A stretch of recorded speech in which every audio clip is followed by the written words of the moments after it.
প্রত্যেক দিন চোখ বেঁধে হ্যান্ডকাপ পরিয়ে মাস্ক পরিয়ে বাথরুমে নিয়ে যেত।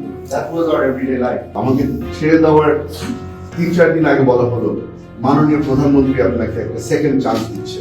কিন্তু আমাদের জন্য দোজক ছিল এটা।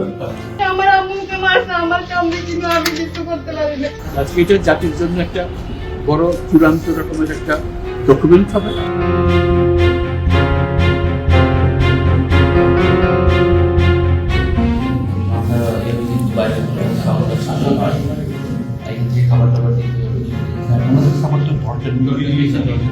আমাকে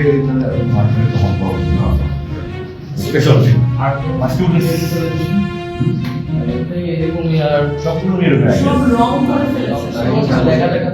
অনেক লেখা থাকলো, অনেকে অনেক রকমের ডেপুটি কমান্ডার পাবেন।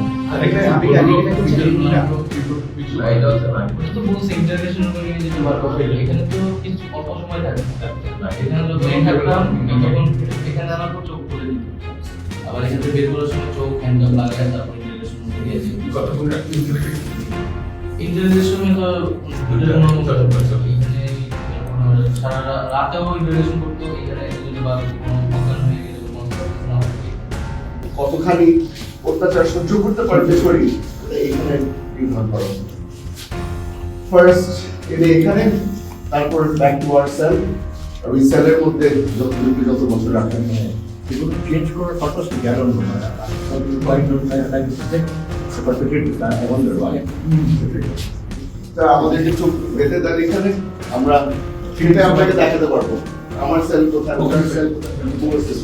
প্রত্যেক দিন চোখ বেঁধে হ্যান্ডকাপ পরিয়ে মাস্ক পরিয়ে বাথরুমে নিয়ে যেত। That was our everyday life. এই জায়গাটা বলতে কাজ স্টুডিও এখানে একটা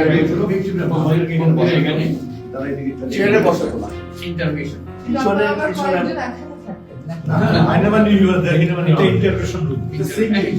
আমাদের হ্যান্ডকাপ পিছনে পড়ে আমাদের একটা ছোট একটা টুলের মধ্যে বসানো হতো।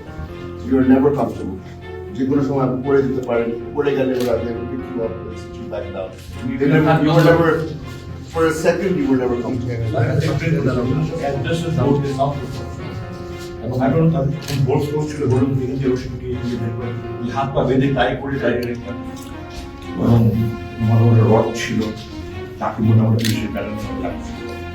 আমাকে প্রথমে জিজ্ঞেস করলো আমার RAW এর সাথে যোগাযোগ আছে নাকি না, CIA এর সাথে যোগাযোগ আছে নাকি না, ISI এর সাথে যোগাযোগ আছে না, চাইনিজদের সাথে যোগাযোগ আছে নাকি না। মানে ইট ওয়াজ নেভার এক লাইনে কোনো সময় ছিল না। পরবর্তীতে বলা হলো